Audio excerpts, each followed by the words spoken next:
नमस्कार दोस्तों। आज हम बात करने वाले हैं कंपनी के फंडामेंटल एनालिसिस की कि अगर हमें शेयर बाज़ार में अपने पैसे इन्वेस्ट करने हैं तो सबसे पहले हमें किसी भी कंपनी के स्टॉक को पिक करने से पहले उस कंपनी के फंडामेंटल्स को अच्छे से चेक करना चाहिए। तो इसके लिए हमें किन किन बातों का ध्यान रखना चाहिए उसके बारे में आज हम सब जानेंगे। अगर आपने किसी ऐसे कंपनी के स्टॉक को चुना है जो फंडामेंटली स्ट्रॉन्ग है तो गिरते हुए मार्केट में भी वो आपको प्रॉफिट देगी, और अगर आपने किसी ख़राब कंपनी के स्टॉक को पिक कर लिया है तो वो आपको तेज़ी के दौर में भी अच्छा रिटर्न नहीं देगी।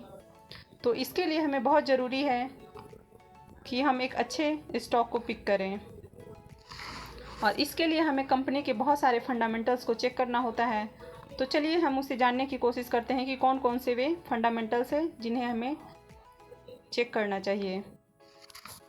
अगर आपको स्टॉक मार्केट में इन्वेस्ट करना है तो इसके लिए आपके पास एक डीमेट अकाउंट होना ज़रूरी है। अब अगर आपको एंजल ब्रोकिंग या जीरोधा से डीमेट अकाउंट खुलवाना है तो उसका लिंक मैंने डिस्क्रिप्शन में दिया हुआ है, आप वहां से जाकर अकाउंट खुलवा सकते हैं, और ये दोनों ही अकाउंट खुलवाना बिल्कुल फ्री है। चलिए अब हम बात करते हैं फंडामेंटल एनालिसिस की। तो सबसे पहले हमें जिस बात का ध्यान रखना चाहिए वो है कंपनी का बिजनेस मॉडल, अर्थात कंपनी क्या काम करती है।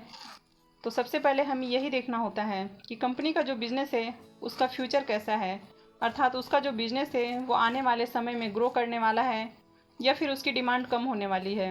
अगर उसका बिजनेस मॉडल ऐसा है कि आने वाले समय में वो कंपनी की डिमांड बढ़ने वाली है तो ऐसे स्टॉक को हमें पिक करना चाहिए। अगर मान लीजिए कोई ऐसा स्टॉक है जिसका बिजनेस एआई से रिलेटेड है, यानी कि आर्टिफिशियल इंटेलिजेंस से रिलेटेड है, तो इसका मतलब है कि वो कंपनी आगे जाके बहुत ज़्यादा ग्रो करने वाली है। उसी तरह अगर कंपनी ईवी से रिलेटेड है, इलेक्ट्रिक व्हीकल्स का काम करती है, कंपनी का बिजनेस इलेक्ट्रिक व्हीकल का है, तो उस कंपनी में भी ग्रोथ आने वाली है। तो इस तरह हमें कंपनी के बिजनेस मॉडल को देखना चाहिए। फिर उसके बाद हमें किसी भी कंपनी के मार्केट कैप को देखना चाहिए। अब मार्केट कैप से कंपनी डिसाइड होती है कि कंपनी लार्ज कैप है, मिड कैप है या फिर स्मॉल कैप है। जो लार्ज कैप कंपनियां होती हैं उनका मार्केट कैपिटलाइजेशन बहुत बड़ा होता है। अगर हम ऐसी कंपनियों में इन्वेस्ट करते हैं तो ऐसे में हमें सिक्योरिटी फील होती है, कंपनियों का बिजनेस स्टेबल होता है और उनमें हमें बहुत ज़्यादा उतार चढ़ाव देखने को नहीं मिलता है। मान लीजिए अगर उसमें कुछ कभी लॉस भी हो जाए तो कंपनी का मार्केट कैप इतना बड़ा होता है कि कंपनी 2-3 सालों में अपने लॉस को रिकवर कर लेती है। तो इसलिए हमें ऐसी कंपनियां सुरक्षित महसूस होती हैं। उसके बाद आती है mid cap company. Mid cap company का मार्केट कैपिटलाइजेशन लार्ज कैप कंपनियों के मुकाबले कम होता है। तो इसमें हमें कंपनी में बहुत ज़्यादा उतार चढ़ाव देखने को मिलता है, अर्थात इसके शेयर जब हम खरीदते हैं तो इसके शेयर में बहुत ज़्यादा तेज़ी भी देखने को मिलती है और करेक्शन में बहुत ज़्यादा करेक्शन भी देखने को मिलता है। तो ये लार्ज कैप कंपनी के मुकाबले थोड़ी रिस्की होती हैं। उसके बाद आती है बारी स्मॉल कैप कंपनी की। इनका मार्केट कैप बहुत छोटा होता है।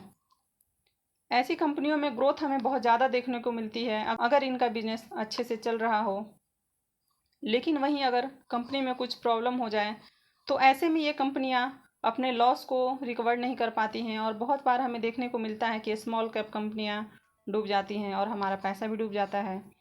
तो उसके बाद बात करते हैं हम कंपनी के प्रॉफिट ग्रोथ की। अब हमें इसमें किसी भी कंपनी के ईयर ऑन ईयर रिजल्ट को देखना चाहिए, फिर क्वार्टर एंड क्वार्टर रिजल्ट को चेक करना चाहिए कि कंपनी का ग्रोथ कैसा है, कंपनी का प्रॉफिट कैसा है, वो क्वार्टर ऑन क्वार्टर कंपनी का प्रॉफिट बढ़ रहा है या फिर घट रहा है। तो इसके लिए हमें 4-5 क्वार्टर के रिजल्ट को देखना चाहिए। उसके बाद हमें कंपनी के ईयर ऑन ईयर रिजल्ट को भी चेक करना चाहिए कि पिछले 4-5 सालों से कंपनी का कैसा ग्रोथ है, कंपनी कैसा काम कर रही है। उसके बाद हमें इसके balance sheet, profit and loss statement और कैश फ्लो स्टेटमेंट को भी चेक करना चाहिए। ये बहुत ही इम्पोर्टेंट है। इसके बाद बारी आती है सेल्स परफॉर्मेंस की कि कंपनी का सेल्स कैसा है, क्वार्टर एंड क्वार्टर और ईयर ऑन ईयर इसका सेल्स परफॉर्मेंस को भी चेक करना चाहिए। और अगर इसमें कंटिन्यू ग्रोथ है तो ये कंपनी अच्छी है। अगर इसके सेल्स में ग्रोथ नहीं है, सेल्स इसका डाउन जा रहा है, इसका मतलब है इसके बिज़नेस में कोई प्रॉब्लम है या फिर इसका बिज़नेस सही से काम नहीं कर रहा है। तो ऐसे कंपनियों में इन्वेस्ट करने से हमें बचना चाहिए। उसके बाद बारी आती है डेट की। अब यदि कंपनी के पास डेट नहीं है, कंपनी डेट फ्री है, तो ऐसे में कंपनी का फोकस होता है अपने बिजनेस को एक्सपेंड करना, क्योंकि उनके ऊपर लाइबिलिटीज़ नहीं है। अब यदि कंपनी के ऊपर डेट है तो हमें ये चेक करना चाहिए कि कंपनी का डेट कभी भी उनके मार्केट कैपिटलाइजेशन से ज़्यादा नहीं होना चाहिए। अगर ऐसा है तो कंपनी बहुत ज़्यादा रिस्की है। अब यदि कंपनी के ऊपर डेट है तो ऐसे में कंपनी का जो भी मुनाफा होता है तो उसको कंपनी उसके डेट के इंटरेस्ट चुकाने में और डेट को चुकाने में लगाती हैं। तो ऐसे में जो शेयर होल्डर्स होते हैं उन्हें उतना ज़्यादा मुनाफा नहीं मिल पाता है। तो इसके लिए हमें डेट फ्री कंपनियां ढूंढनी चाहिए या कोशिश करनी चाहिए कि कंपनी के ऊपर कम से कम डेट हो।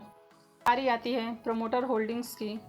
हमें ये भी देखना चाहिए कि कंपनी में प्रमोटर्स का कितना स्टेक है और कम से कम कंपनी में 45% से ज़्यादा तो उनका स्टेक, प्रमोटर्स का स्टेक तो होना ही चाहिए। अब मान लीजिए कि कंपनी के प्रमोटर्स अपनी होल्डिंग्स को लगातार डिक्रीज़ कर रहे हैं, तो इसका मतलब है कि कंपनी में कोई प्रॉब्लम है। और अगर कंपनी के प्रमोटर्स अपनी होल्डिंग्स को लगातार इंक्रीज़ कर रहे हैं तो हो सकता है कि कंपनी में कुछ नया होने वाला है, कंपनी का कुछ बिजनेस एक्सपेंड करने वाला है। तो अगर कंपनी के प्रमोटर्स अपनी होल्डिंग्स को बढ़ा रहे हैं तो ये अच्छा साइन है, और अगर वे अपनी होल्डिंग्स को डिक्रीज़ कर रहे हैं तो ये अच्छा साइन नहीं है। और अगर कंपनी के प्रमोटर्स की होल्डिंग स्टेबल भी है तो कोई दिक्कत वाली बात नहीं है, ये भी अच्छी बात है। उसके बाद नेक्स्ट पॉइंट होता है पी रेशियो। पी रेशियो यानी कि प्राइस अर्निंग रेशियो। अब इससे हमें किसी भी कंपनी के शेयर की वैल्यू पता चलती है कि कंपनी का शेयर अभी महंगा है या फिर सस्ता है। अगर पी रेशियो कम है तो बहुत अच्छी बात है, लेकिन ये निगेटिव नहीं होना चाहिए। अब पी रेशियो को देखने के लिए हमें इसी तरह की उसी सेक्टर की और भी कंपनियों से उनका कंपैरिजन करके देखना चाहिए कि इसका पी रेशियो उसके मुकाबले में कम है या फिर ज़्यादा है। नेक्स्ट पॉइंट है ईपीएस। ईपीएस यानी कि अर्निंग पर शेयर। अब किसी भी कंपनी के यदि हम एक शेयर को खरीदते हैं तो उस एक शेयर के बदले में हमें कितनी अर्निंग होती है तो वो पता चलती है कंपनी के ईपीएस से, यानी कि अर्निंग पर शेयर।